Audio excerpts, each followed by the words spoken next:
Hello and welcome to Smartkarma's corporate webinar. I'm Choi Kit Hong from Smartkarma.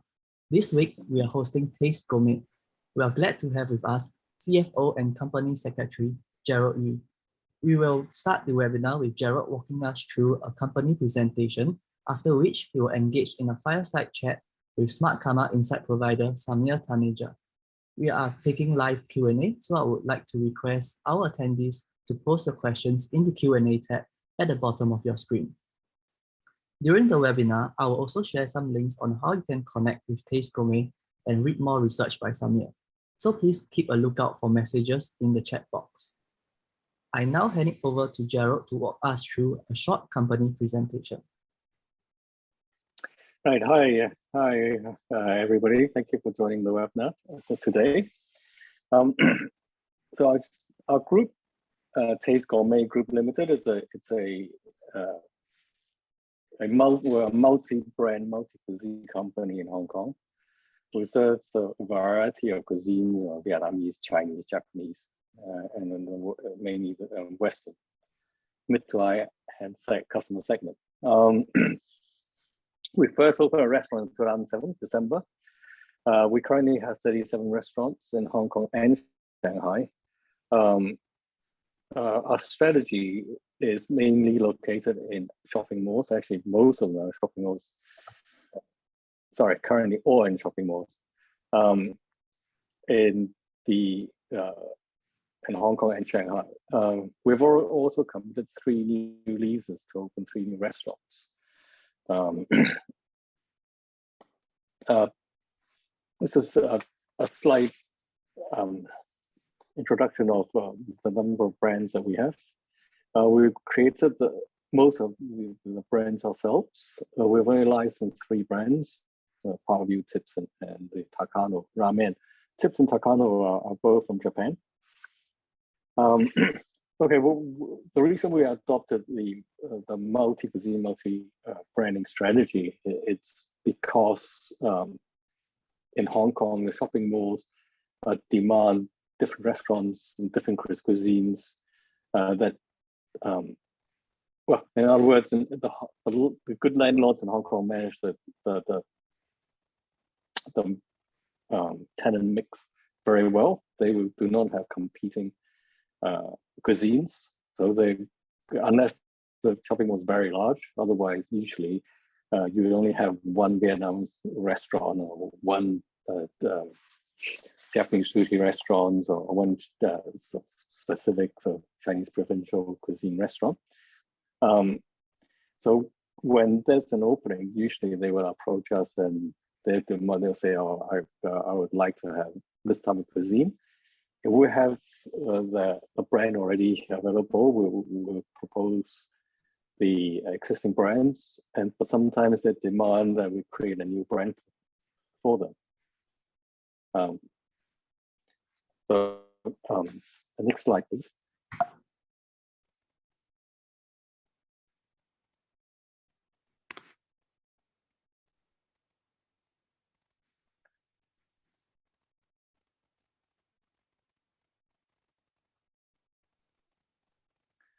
This is just a summary of the number of restaurants between each brands that we have, and the lease terms, and the approximate size of the restaurants. Both the Raku Raku or Takano, the ramen brands with smaller size restaurants.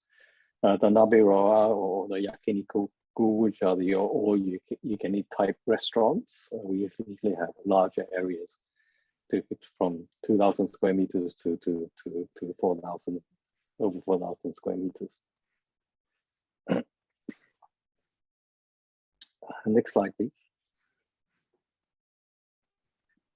Okay, this slide is the 3 we have committed for already for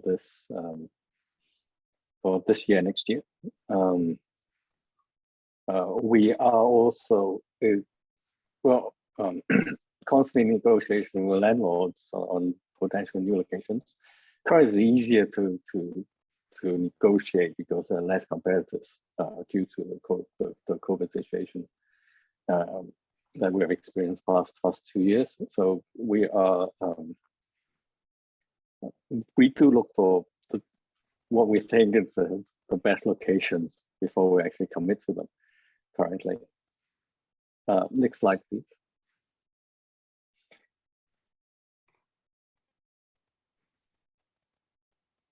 Yep, that's right. Okay, we are one of the best restaurant listed in Hong Kong, listed operators in Hong Kong. Our margins, our net margins for the year 2021 was 9.4%, but we did have experienced some social distancing measures in 2021.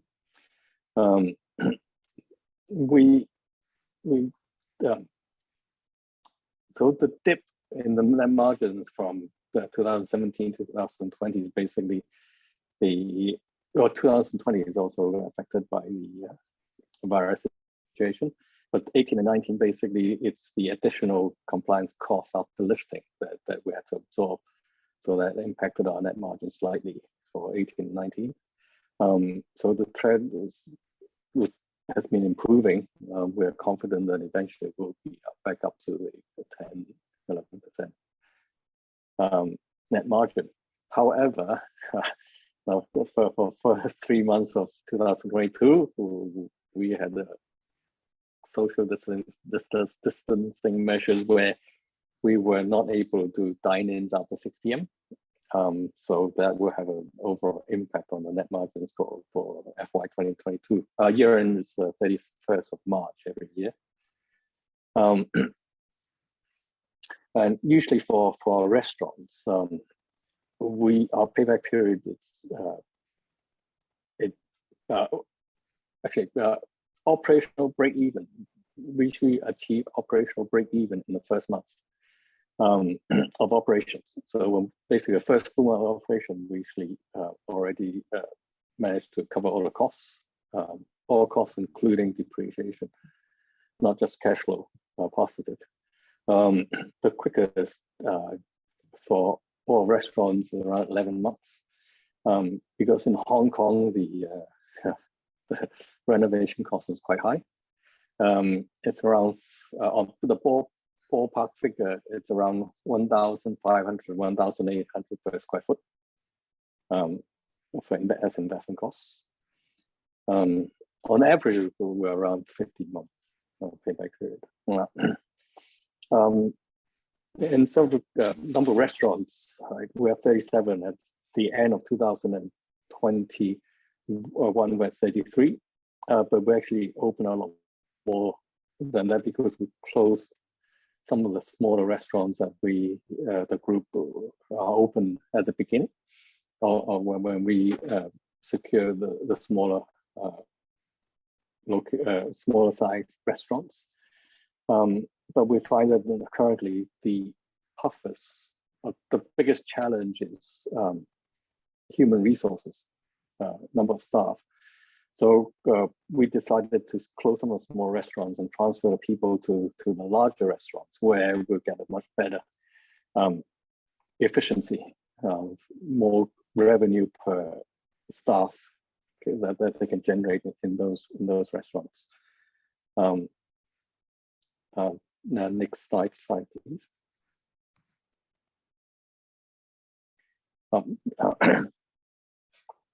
This is a summary of the number of customers as well as the average spending per customers of our brands.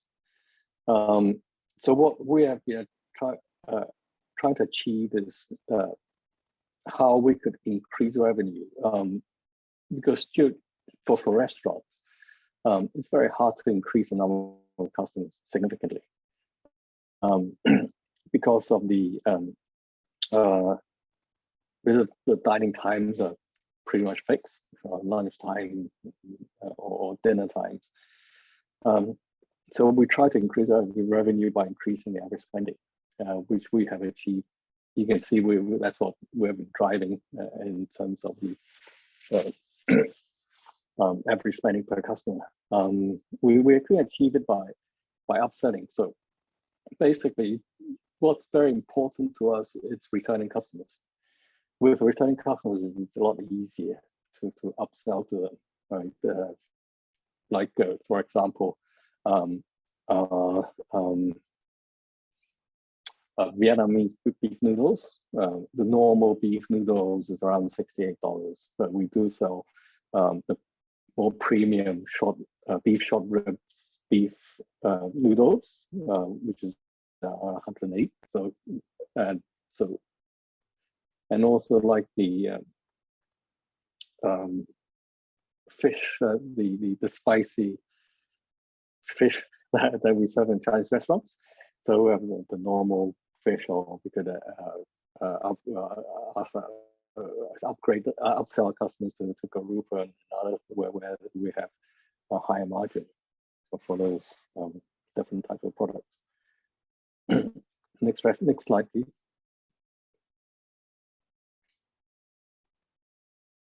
This is a summary of the impact on the social distance measures that we experienced in the since 2020. In June, we used June 2020 as a baseline because that's the 1 month that we removed all the social distancing measures back then. This is the table for average revenue per restaurant per day. So in December 2021, we hit 125%. That's when, that's when they all, before the fifth wave. As you can see in 2022 Q4, which is January to March of 2022, it dropped down to 48% because we weren't allowed to do dine-ins after 6 p.m. But since we reopened on 21st of April, where we are able to do dine-ins to 10 p.m., we rebound to 109% for Hong Kong only, but including Shanghai, because basically Shanghai was in lockdown. So there's basically no revenue from Shanghai, but we still managed 100% compared to the June figure. On the 19th of this month, which is a couple of days time, dine-in has been extended to 12 midnight. We're currently able to do 8 people per table. Next slide, please. Yeah, this is basically our growth strategy. We plan to open 3 to 5 restaurants per year. We opened 6 in 2021. I think we have 8 in 2022. Our current will be in Hong Kong as well as Shanghai, China. When we actually be able to travel to China again, we should accelerate the expansion in China. We'll continue to with our multi-brand, multi-cuisine strategy. In terms of margin expansion, it's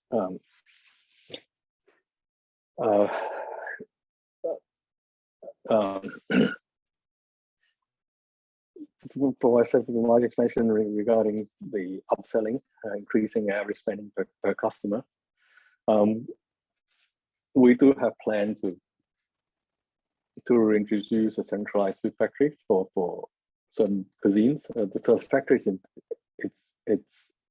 we have the location. It just needs some investments to renovate it. But we're not so produce everything at the food factory. It will just be certain products, or for example, soup base for restaurants and things like that. That's at the food factory. And we are still looking for potential M&A opportunities. But we don't want to just buy one restaurant and 2 restaurants. We want to look for a chain of restaurants that has a similar strategy, like sort of for in shopping malls. We prefer to open restaurants in shopping malls. For potential franchise opportunities, so we are looking our plan is to build a franchising network in China, not in Hong Kong. But yeah, we're still waiting for China to really reopen before we can actually move ahead with that strategy. Thank you. This is a brief introduction of our company. Now I hand over to Sameer. Great. Thanks so much, Gerald, for the introduction. And,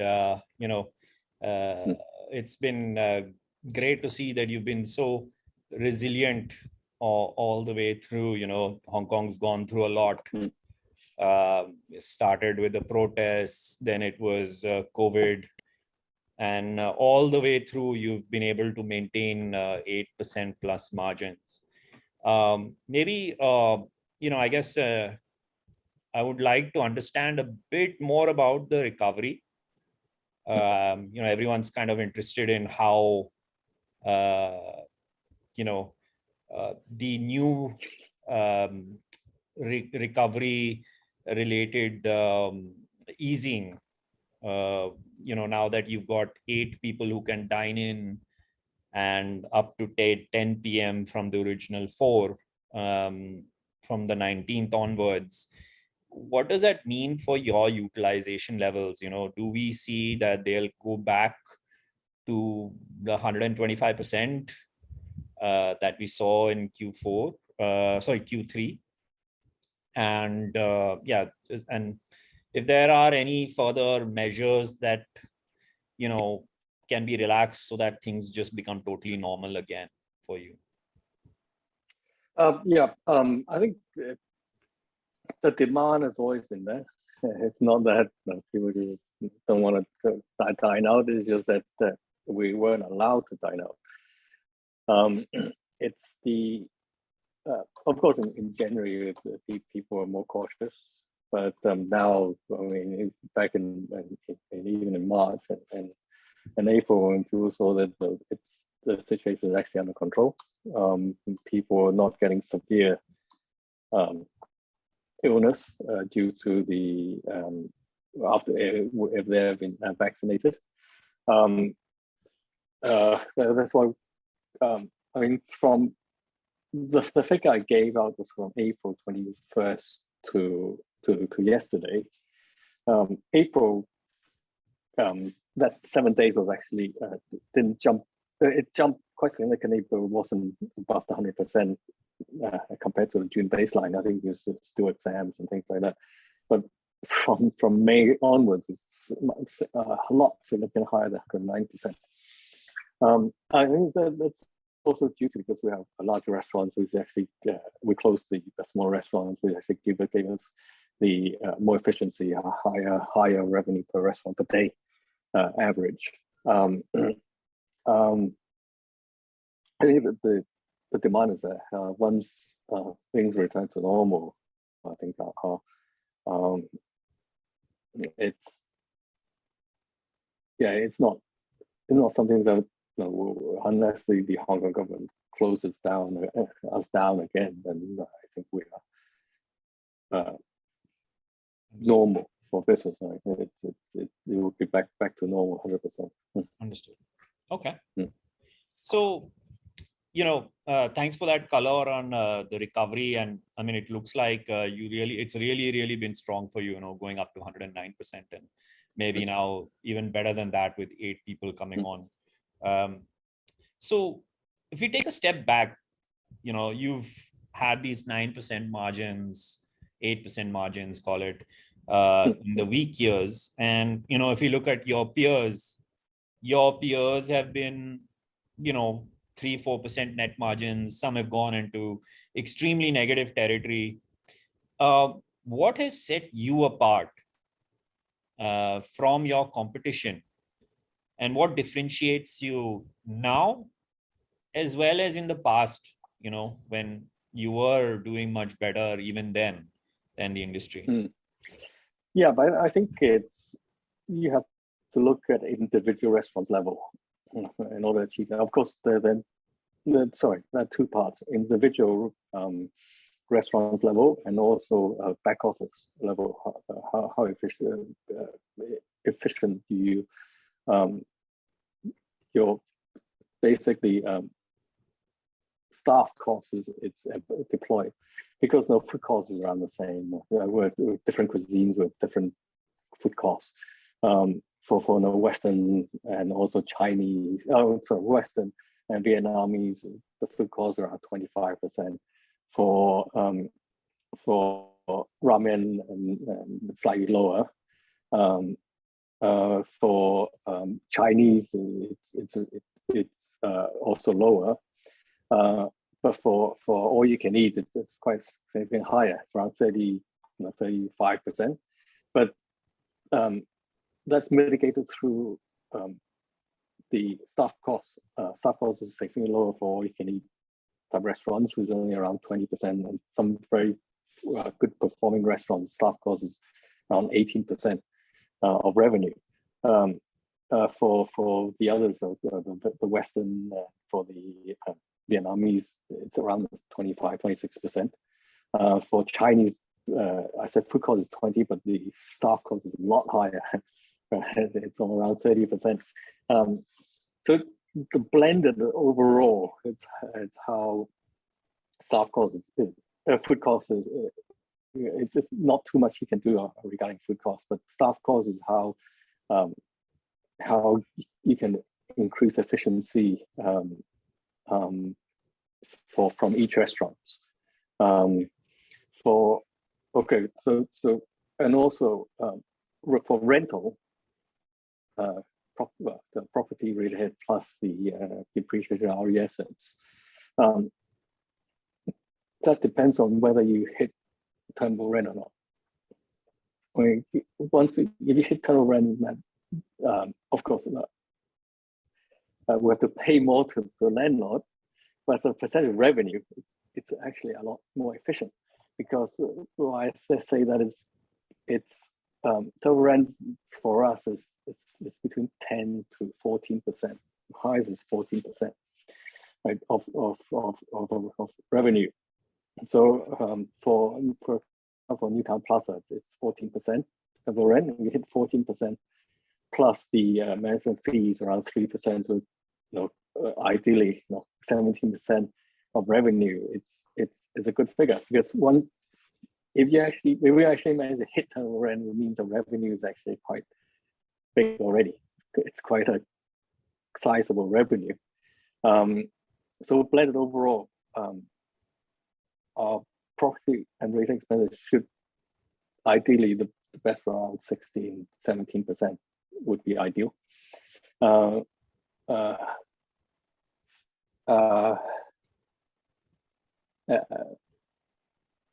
mean, sorry to interrupt you, but you mentioned staff cost and rental, but there's another item in, I guess, most, and it's very amorphous, it's like it's other costs, right? Yeah. And what I see is that you have like a 6% other cost vis-a-vis others, your competitors, whose other costs are way, way higher.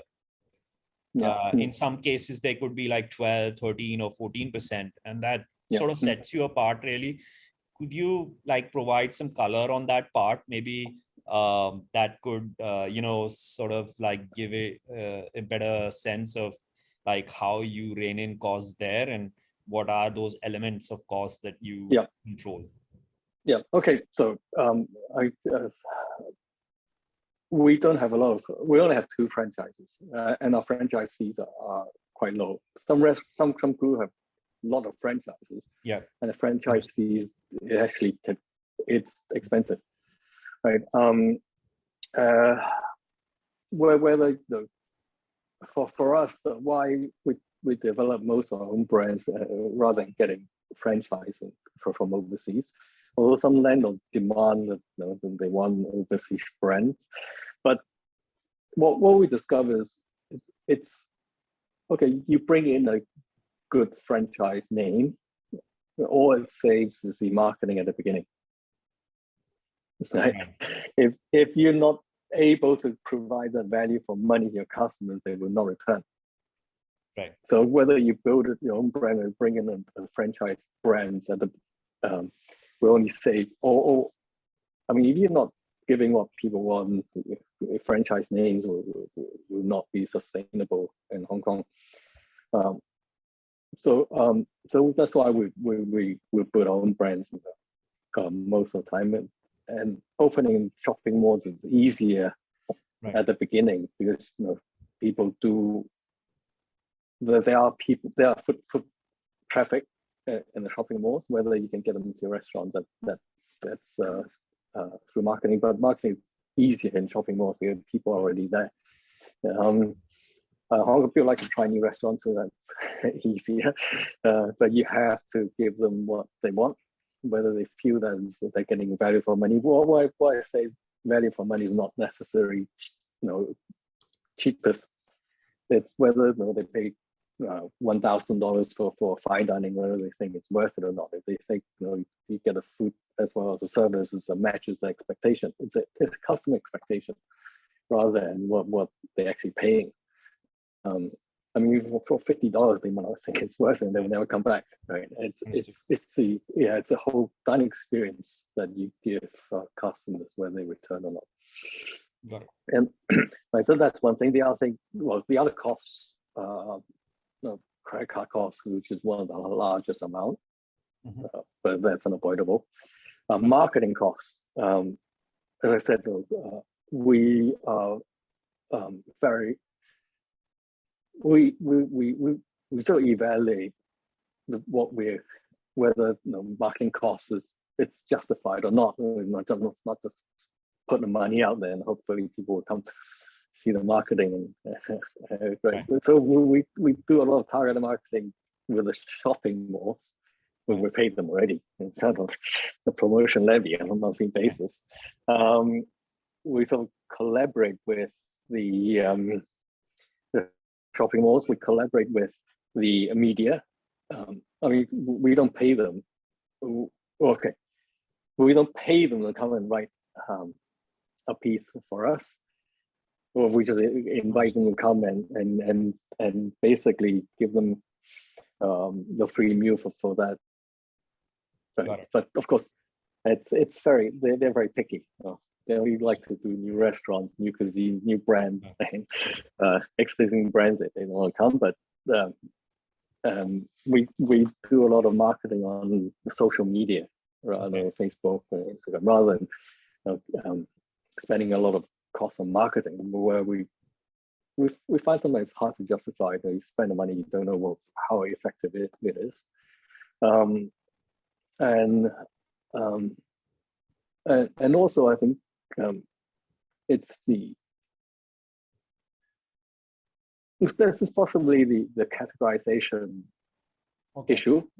A lot of our other expenses are actually categorized as food costs or staff costs rather than all to other expenses. Okay. In the interest of time for everyone, if anyone has questions, please post them in the Q&A window. I will start actually asking questions as well from the Q&A chat board.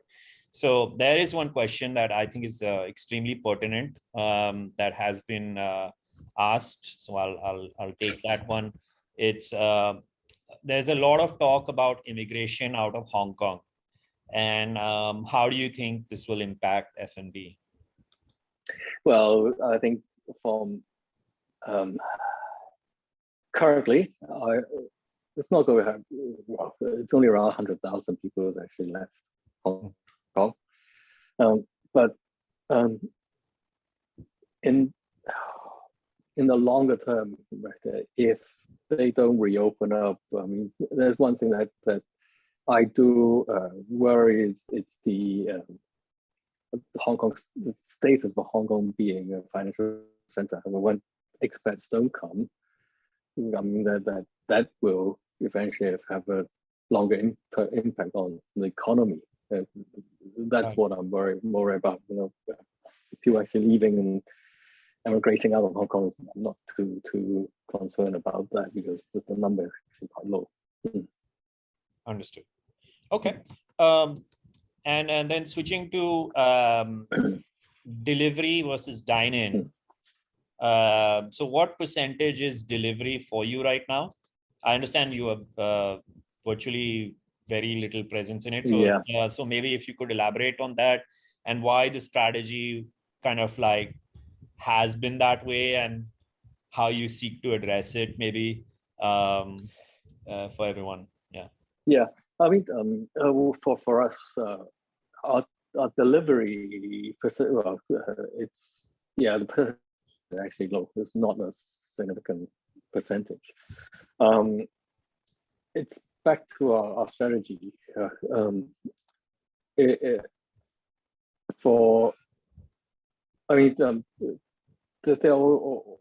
We've always been asked these questions on why we don't do the self-ordering system. So some of the restaurants will do the self-ordering system where you sit down, scan QR code, and place the order. But with that, for our restaurant, we do mid to high end for most of our restaurants. We do lose the opportunity to upsell, right? And you lose interaction with the customers. And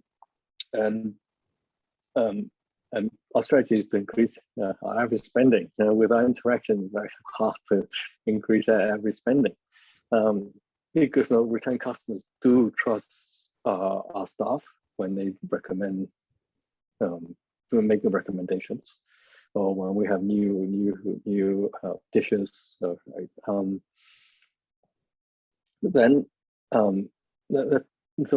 we don't proactively promote a lot of takeaways because it's we do takeaways. We prefer to do takeaways when we're not busy. When we're very busy, right? Of course, no, we'll get the slap on the wrist from Deliveroo or Foodpanda. Sometimes we just switch it off because we don't want to do those businesses because they're expensive. 30%, more than 30% of revenue they take, and we're already busy, very busy for dine-ins already. So, but eventually, I think, and also depends on cuisines. Like the mid to high end, the Chinese restaurants, it's easier to the Vietnam is easier to takeaways. They're okay. Naturally, some shopping malls do a lot of takeaways. So on the restaurant basis, but not the whole group overall. And also, we have a lot of all you can eat, the buffet style. It's very hard to do takeaways there. But I said earlier we committed 3 new leases for 3 new restaurants. We actually committed 1 more, but that's next year. For next year, that will be for a Chinese barbecue restaurant. Right. So that will do a lot more takeaways, and also with that, we do plan to go for the lower and faster moving type sort of the Hong Kong Tantang style restaurants, where we will increase the percentage of takeaway business there. Okay. Great. I guess so. There is a plan actually to further to increase your to increase takeaway as a percentage of business right now. I mean, because I guess what you've tried to say is that dine-in is more important for you because it's higher margin, but at the same time, the recommendations can always be made in your menu. You can always like pick the dishes that you highly recommend and then deliver them. And at the same time, if there are situations like we faced in Hong Kong right now, delivery as a backup obviously is very good, right, to have. Switching to your growth strategy, of course, you've talked about how you plan to do 5 to 6 restaurants every year. Is that mostly Hong Kong, or is China integral to your growth strategy? And if so, what are the plans over the next 3 to 5 years for China? China, in terms of going forward, like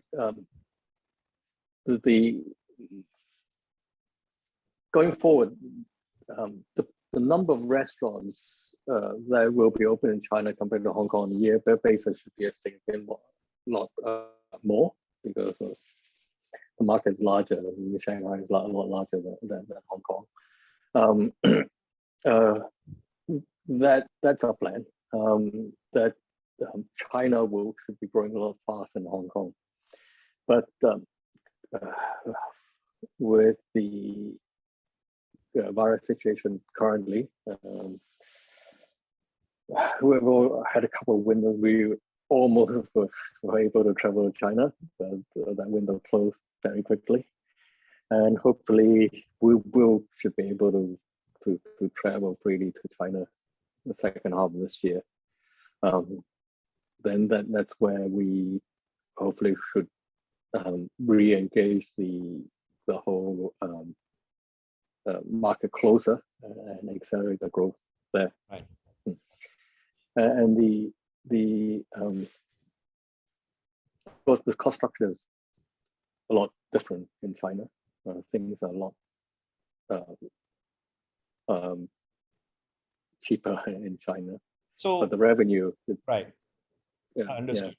I mean, right now, of course, revenue is being affected, but if you could give, maybe the participants a sense of like what good days margins were in the good days, that would be a great start, and how different, so you make a 9-10% margin in Hong Kong. What sort of margins were you making in China in the good days before all these lockdowns actually started? Yeah, margins can go to 12-30%. Of course, it's if you talk about on the restaurant basis, it right.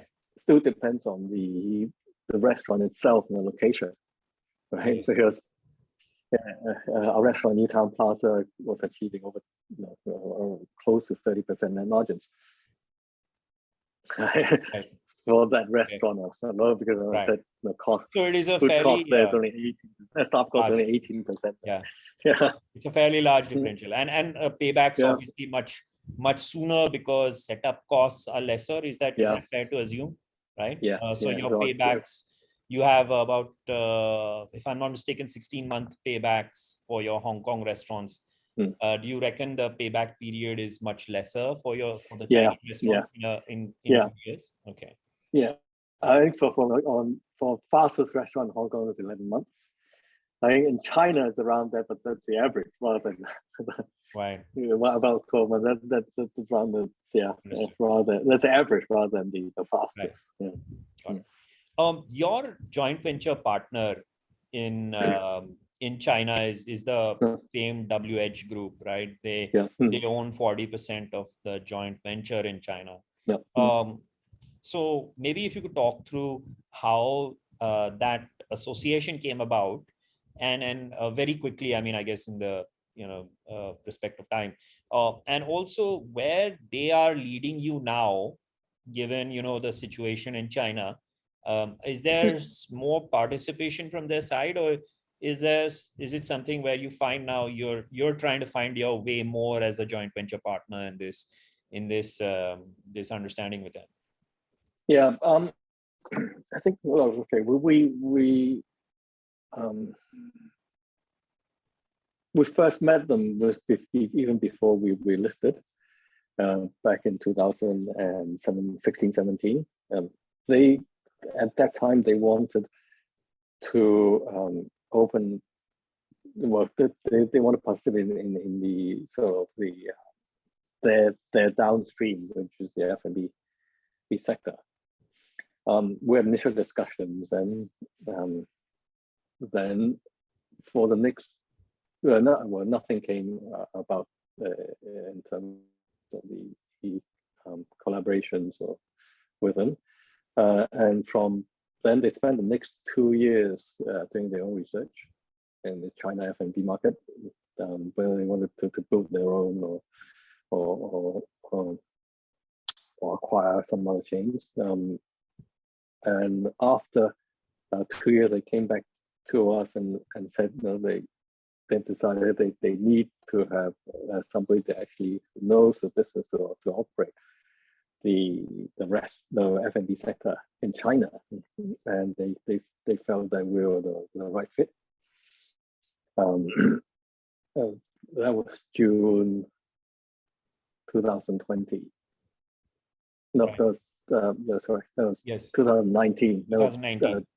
Yeah, I remember it was around the protest time. Yes. Yes, that's June 2019, and we initiate we had started discussions, and when people in the industry heard that they were going to go with us as a partner, a lot of people went and had discussions with the chairman and the board and saying, introduce other companies to them. And after 6 months in December, they came back and said they still think we're the best fit. And so it's supposedly after Christmas, we were to start discussing in terms of the cooperation. And then the virus came, everything stopped. And I think around April, May, when the virus situation was improved, and then we recommenced discussions. Then we signed it. And in the end, it was between whether they want to come in as an investor or joint venture. And we decided best to be a joint venture partner, because they so we signed joint venture agreement with them in June of that year. Right. The whole process, actually, they do not. Okay, we select locations. We do go back to them and discuss locations, right? But for the day-to-day operations, they rely on us. Right. But ultimately, their goal is to do the franchising for them. So we do franchising, they do supply to the franchisees directly. Right. So that's the goal. Yeah. So that's the plan for Okay. That's their plan. Yeah. Right. So, but how far do you feel you are from actually going in that direction right now? Because you've been set back by, I guess, what's been happening in China. So what sort of time frame do you give yourself for that? And let's say we talk about the next 3 to 5 years, what would be the balance? Like, how big would Hong Kong be vis-a-vis China? Like, how do you see that split? Well, initial projection was set back by for at least 2 years. Right. And but initially we were looking at the revenue contribution around 50-50 in around 3 years period. Mm-hmm. Okay. Then of course after that, China a lot higher in comparison. We benched 3 years, 5 years, for 6-7 years on 2080 around that split. Right. Okay. All right. Switching to your capital allocation. So there's a question that's come. I guess you've got a lot of cash on your balance sheet. You've got over 90-ish million or so of cash on your balance sheet, as per my knowledge in your last release, and probably that would be more, I guess. And so that gives you a lot of headroom for a lot of decent capital allocation decisions. Yeah. So if we look at the 3 or 4 things that companies do, one of which is, of course, expansion. 2 is, I guess, the M&A. 3 is the buybacks and the dividends. How do you treat all these 4 buckets? And how do I think about your dividend policy? How do I think about buybacks? Maybe if you could touch on each of these, that would be great. Yeah, I mean, we look at firstly for opening restaurants. I mean, it is relatively expensive, but in terms of absolute amount, it's not huge, right? It's for the our cost is between 1,500 to 1,800 per square foot for Hong Kong. China is around 900. I mean, the most, we open a year with probably 20 million. We will be maxed out, right? For a number of restaurants. Well, actually, okay, well, more than that. But so in terms of, for example, cash flow, generating significant cash flow. It's all cash business. Like and then you take out depreciation, you add cash flow with a 10% margin, plus add back cash flow, right? 12, 13% in terms of cash inflow on a monthly basis, right? So that's more sufficient cover new restaurants opening. We are debt free at the moment. So in terms of the dividend policy, we did say our policy is actually pay out not less than 50%, but we do want to pay in terms of not just based on the payout, but we want to pay a yearly basis based on the yield. We hope to pay around 8 to 10% yield based on the market cap. Okay. So, I mean, maybe if I could break that down a bit better, let's say you are an operation that, this year, obviously your profits were affected by, COVID and the fourth quarter. But let's say, we push to a more normalized year where you have 100 to 110% of whatever, arrivals or your footfalls compared to what you had in the past. Let's say you make 70 to 80 million of profits. You would allocate how much to CapEx, given you have 5 to 6 restaurants? Would it be fair to say you allocate 20 million to restaurants, and then the balance is cash flow, which could be used for capital allocation for other stuff, buybacks? Is that how to think about it? Yeah. Well, it's probably more like 30, I think. It should be right, 30 million on expansion, and then the balance would be capital allocation of some sort. Either you pay dividends or how do buybacks fit in here, if any? Yeah, we did do buybacks before. Right. But we didn't do any recently because of we contemplated the transfer from the share board to the main board, because buyback was just complicated with concentration issues. So it's one thing that the stock exchange looked at very closely. So we didn't want to mess that up too much. But because of the COVID situation, it was just before the fourth wave. The listing division said it was best not to present it to the listing committee because it would definitely be shut down. So we stopped that.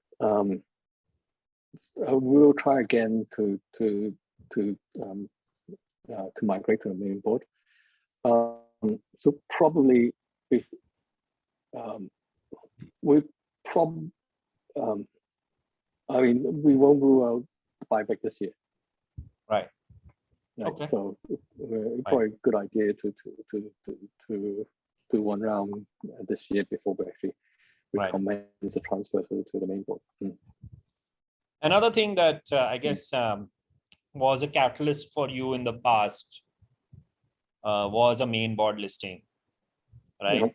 And you spent a fair deal of cash on that. how do things stand on a main board listing now? And maybe if you could give us some color as to timelines, if any, or is this something really too amorphous now, given what's been happening in Hong Kong? Yeah,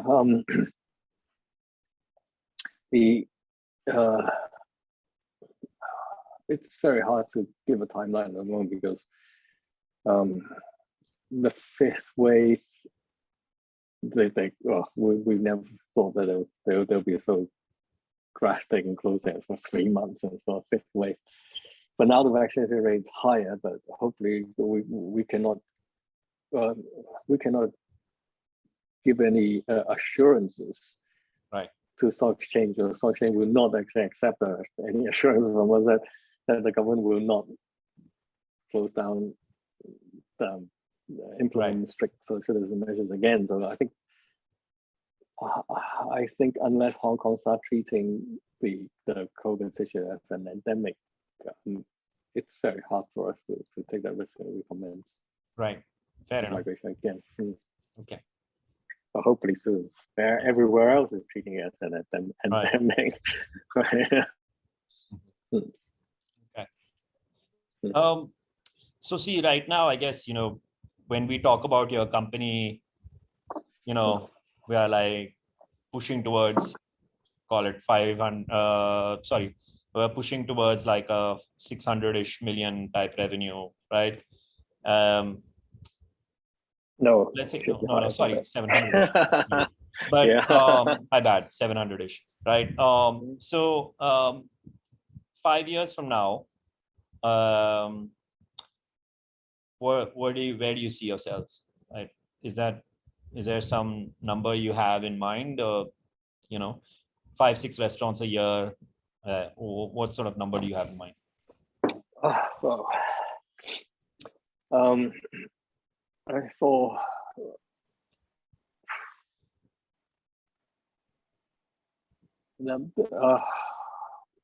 at the rate we grow and the fact that we're opening larger restaurants, I think based on growth from previous years, the growth should be, in terms of top line, should be higher, right, than what we experienced in the past. As mentioned, in the 3 years, we're hoping 50-50 between Hong Kong and China, and for 5, 6, 7 years, 20 to 80%, right, around that rate. Okay. All right. Sounds good. I guess everyone would be very interested in knowing this, but Kent has a background of being an accountant. Oh yeah. Right. And then he was a CFO in a company as well for a while, between 2001 and 2007.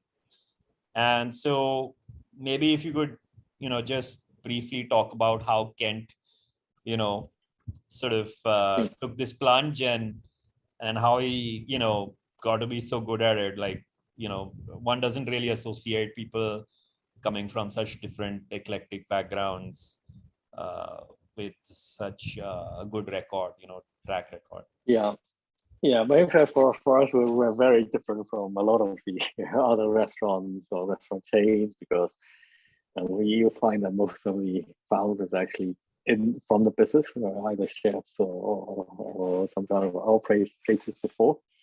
For us, Ken and I, we were colleagues at Deloitte, and he, I think when he left Deloitte, he was working for a MNC in China, one of the factories in China, and one of his high school friend was a chef, a Vietnamese chef, and he asked Ken whether he was interested in investing in his restaurant, and at the time Ken did invest in his restaurant, but it was more than just investment. He actually helped out in the design and the setting up the front end of the restaurants rather than the kitchen. So help with renovations, help out with the setting up the systems, and they discover that, you know, although it's tough, but it's profitable in business. Right. They decided that they want to open a Japanese restaurant, because Hong Kong people like Japanese food, so they want to open a Japanese restaurant, but the Vietnamese chef declined to join them because he said, "Oh, he's a Vietnamese chef, doesn't know anything but Japanese." So Ken and Irene and found some friends who started our first Urawa restaurant in Wan Chai. That's how our group started. And our CEO, Irene, who was Ken's wife, was a math teacher, high school math teacher. And after the restaurants, after a period of time, Irene quit her job as teacher and worked full-time as restaurants. And then we started opening other Japanese restaurants on the same brand, and eventually Ken also quit and worked full-time. Right. In the restaurant. What more? Yeah. Very different. It's figures is very important to us. Our figures tell us the figures don't lie. They tell us a true picture. And I'm not saying that all chefs are like that, but there are a lot of chefs that we met that open restaurants. They have no idea on the actually accounting side of things. Right. Not very sensitive with a lot of figures. Right. Sounds good. Final question from Victor. So he asks, a lot of your listed peers seem to be trading at very depressed valuations. So any attractive M&A opportunities in the listed space right now you see?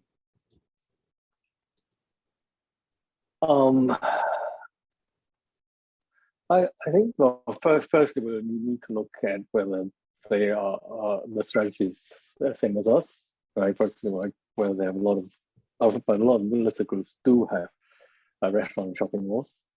But I think most important to us is that and also that impacts on the margins, because most of our restaurants are profitable. All of our restaurants are profitable, right? And some of the other groups, I know that some of the locations they choose is definitely losing money, and that's why the margins is not as good. It's a lot lower. I think we need to see the valuation and also the quality of the location of the restaurants. Right. We're not actively looking for those. The P they ask for is too high. Right. Yeah. Yeah, I guess you yourselves are trading at a pretty cheap P, so that's something to consider as well. Yeah. Yeah. All right. Any other questions any other further questions from the participants? I guess we have none, so maybe I guess it'll be a wrap from here. So Kit, maybe if you could take over from here. Thank you, Sameer, for some very interesting questions, and also a big thanks to Gerald for a detailed insight into Taste Gourmet, the challenges in the restaurant sector and opportunity for Taste Gourmet. I would also like to thank our attendees who joined this session live and asked very relevant questions. With this, I would like to wrap up this week's corporate webinar. Thanks again and have a great week ahead. Bye, everyone. Thank you. Yeah, bye-bye. Thank you very much. Bye.